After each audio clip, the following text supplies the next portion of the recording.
వైద్య కళాశాలల్లో ప్రవేశాల కోసం నిర్వహించే నీట్ పరీక్ష రాసే అభ్యర్థులకు నేషనల్ టెస్టింగ్ ఏజెన్సీ ఎన్టీఏ చుక్కలు చూపిస్తోంది.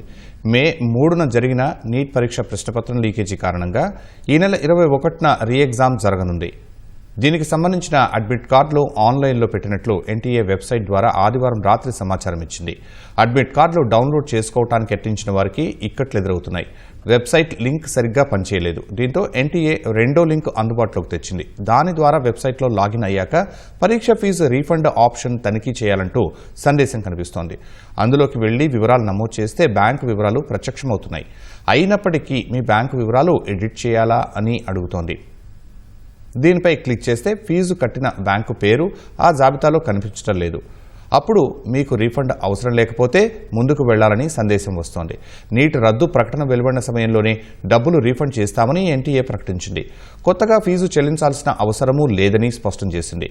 ఇప్పుడు మాత్రం అడ్మిట్ కార్డుల జారీకి ఫీజు రీఫండ్కు లంకె పెట్టడంపై విమర్శలు వస్తున్నాయి.